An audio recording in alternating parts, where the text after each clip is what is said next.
एक राजा था, उसके राज्य में धन धान और संपन्नता की कोई कमी न थी।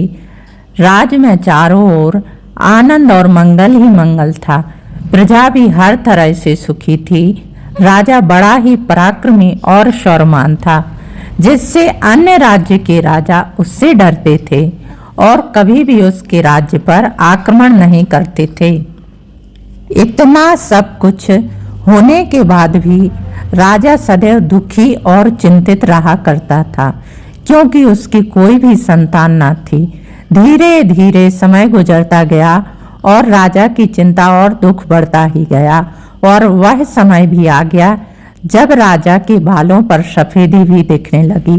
राजा का दुख देखकर रानियां भी दुखी रहने लगीं।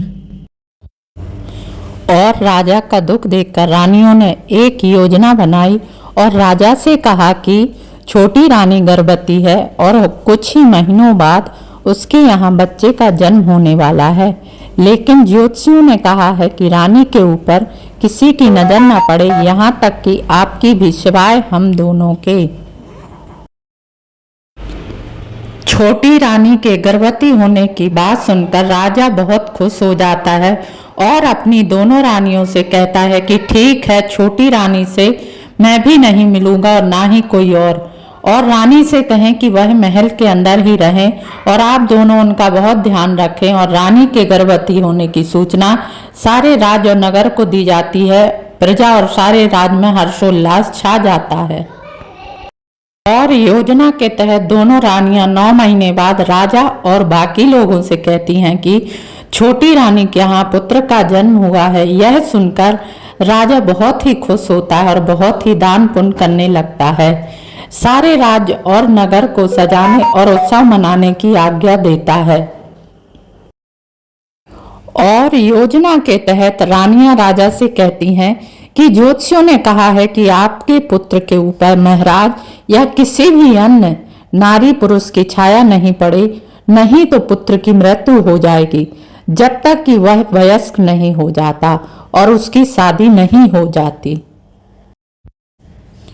और राजा मृत्यु की बात सुनकर घबरा जाता है और रानियों को आज्ञा देता है कि राजकुमार जब तक वयस्क नहीं हो जाते तब तक उन्हें आप अपने महल में ही रखें और किसी अन्य लोगों की छाया उन पर ना पड़ने दें।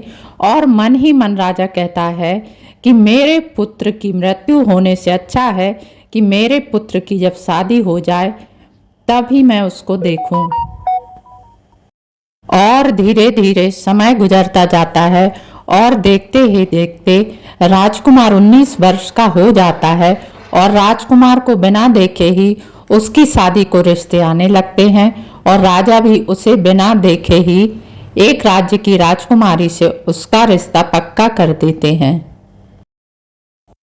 रिश्ता पक्का करके राजा बहुत खुश हो जाता है और इसके विपरीत रानियां बहुत चिंतित हो जाती हैं, क्योंकि रानियों को डर था कि अब वह समय आ गया है जब राजा राजकुमार का मुंह देखने की जिद करेंगे और यहाँ तो कोई राजकुमार है ही नहीं बल्कि बेसन का पुतला है।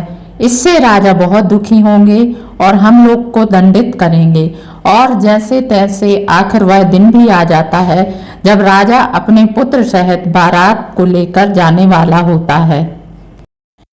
तब रानियां वह बेसन का पुतला उठाकर और रथ को अच्छी तरह से तैयार करवाकर और ढक कर वह बेसन का पुतला रख देती हैं और राजा से कहती हैं कि महाराज अब आप अपने पुत्र सहित बारात लेकर निकल जाएं, नहीं तो आपको देर हो जाएगी। राजा बिल्कुल ऐसा ही करता है और अपने सेनापति और मंत्रियों सहित बारात लेकर निकल जाता है। लेकिन राजा सहित बाकी अन्य लोगों को पता ही नहीं होता है कि रथ के अंदर असली राजकुमार है या बेसन का पुतला। खैर राजा और बाकी लोगों को चलते चलते बहुत रात हो जाती है और राजा अपने सेनापति और मंत्रियों को आज्ञा देता है कि रात बहुत हो गई है, क्यों ना यहीं पर पड़ाव डाल लिया जाए और विश्राम कर लिया जाए। और राजा और बाकी सभी लोग एक गांव के पास अपना डेरा डाल देते हैं और भोजन इत्यादि करके सो जाते हैं। जहाँ पर राजा का डेरा डाला रहता है वहीं पर मिट्टी की एक बामी बनी रहती है, जिसे हम सरल शब्दों में सांपों का घर कह सकते हैं। उसमें एक नाग नागिन का जोड़ा रहता है जो रात होते ही बाहर निकलता है। नागिन बड़ी शिव भक्त होती है और अपने तप के बल से जान जाती है कि राजा और उसके पुत्र के पीछे की क्या कहानी है, और वह नाग से कहती है कि नाथ, इस रथ के अंदर कोई पुत्र नहीं है। और नाग को सारी कहानी बताती है और कहती है कि जब राजा को इस बारे में पता चलेगा तो वह दुखी होगा और इसके अलावा वह रानियों को भी दंडित करेगा। नाथ, मेरी आपसे प्रार्थना है कि आप राजा के पुत्र का रूप लेकर रथ के अंदर बैठ जाएं और राजकुमारी से ब्याह कर और कुछ दिन राजा के महल में रुककर फिर मेरे पास आ जाएं, परंतु इसका भेद कोई भी ना जान पाए, यहाँ तक कि स्वयं रानियां भी। नागिन के बार बार आग्रह करने पर नाग ऐसा ही करता है और रात में जाकर पुत्र का रूप बनाकर बैठ जाता है। और रात गुजरती है और सभी लोग उठकर बारात लेकर निकल पड़ते हैं और नगर में पहुंच जाते हैं, जहां पहले से ही सब लोग बारात का स्वागत करने के लिए खड़े होते हैं।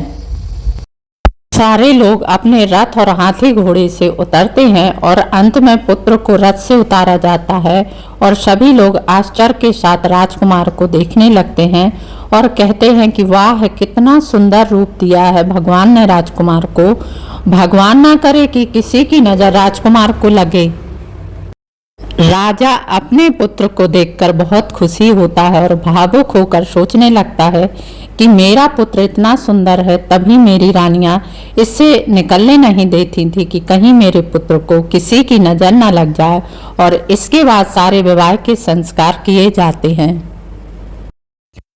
और राजा विवाह को संपन्न कराकर लौट आता है और रानियां बेसन के पुतले की जगह असली और रूपवान पुत्र को देखकर आश्चर्य से भर जाती हैं और एक दूसरे को देखने लगती हैं। उन्हें अपनी आंखों पर विश्वास नहीं होता है और तीनों रानी आपस में कहने लगती हैं कि कहीं हम सपना तो नहीं देख रहे हैं। और रानियां पुत्र बने नाग से कहती हैं कि पुत्र, तुम कौन हो? तो नाग कहता है कि माँ, मैं वही बेसन का पुतला हूँ जिसे तुम लोगों ने रथ में रखा था और ईश्वर ने तुम लोगों पर दया कर मुझ में जान डाल दी और मैं तुम्हारा पुत्र बन गया। और नाग भी असली बात रानी को नहीं बताता है क्योंकि उसने नागिन को वचन दिया था।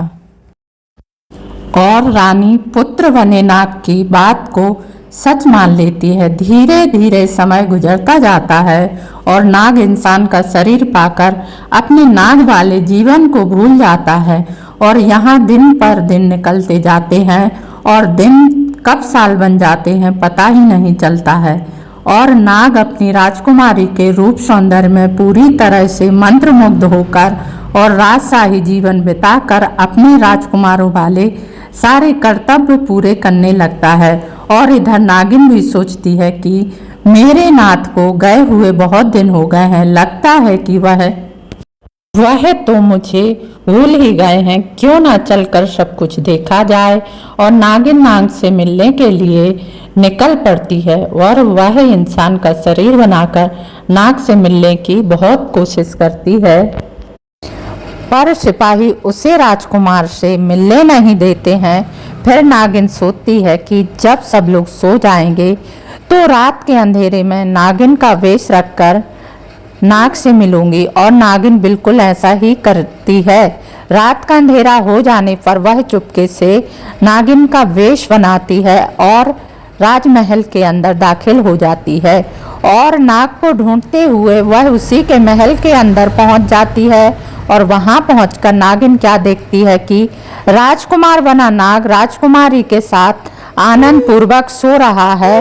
और यह देखकर वह थोड़ी दुखी भी हो जाती है कि मेरे नाग ने मुझे बिल्कुल ही भुला दिया। उसे थोड़ा गुस्सा भी आता है। वह सोचती है कि क्यों ना राजकुमारी को डसकर मार डालूं। फिर वह सोचती है और कहती है कि नहीं नहीं, मेरा नाग तो इससे बहुत प्रेम करने लगा है। अगर मैं राजकुमारी को डसकर मार डालूंगी तो मेरे नाग को बहुत दुख होगा और मैं नाग को कभी मार ही नहीं सकती, फिर मन ही मन सोचती है कि मैं नाग से निस्वार्थ भाव से प्रेम करती हूँ और प्रेम का दूसरा नाम त्याग और समर्पण होता है। और इतना सोचते हुए वह कुछ देर बैठती है और फिर थोड़ी देर बाद अपना सिर जिस पलंग पर राजकुमार सोया था उससे मारती है और बुरी तरह से घायल हो जाती है। और यहाँ राजकुमार बना नाग और उसकी राजकुमारी की आवाज़ सुनकर नींद खुल जाती है और घायल नागिन को देखते ही नाग को सब कुछ याद आ जाता है और वह नागिन को अपनी गोद में उठाकर कहता है, हे नागिन, हाय नागिन, तुमने यह क्या किया प्रिय? अब मैं तुम्हारे बिना कैसे जी पाऊंगा? तुमने 7 जन्मों तक साथ निभाने का वादा किया था, फिर तुमने यह किस कारण से किया? घायल नागिन नाग से कहती है कि हे नाथ, मैंने आपसे सच्चा प्रेम किया है और जब मैंने यहाँ आकर देखा कि आप राजकुमारी के साथ सुखपूर्वक सो रहे हैं और इतने सालों के बाद भी आपको मेरी याद नहीं आई, तो मैं समझ गई कि आप अब राजकुमारी से प्रेम करने लगे हैं। अगर मैं जीवित रहती तो आपको मेरे साथ चलना ही पड़ता, इसलिए मैंने यह सोचकर कि अगर मैं अपने आप को मार लेती हूँ तो आप और राजकुमारी आनंद पूर्वक अपना जीवन व्यतीत कर लेंगे और इस राज्य को एक राजकुमार भी मिल जाएगा। इतना कहकर नागिन अपने प्राण त्याग देती है। और नागिन के मरने के बाद नाग बहुत तरह के विलाप करने लगता है। राजकुमार का रोना सुनकर रानी और महल के अन्य रहवासी आ जाते हैं और अचंभित रह जाते हैं कि राजकुमार को यह क्या हुआ है जो एक नागिन को अपनी गोदी में लिए बैठे हैं।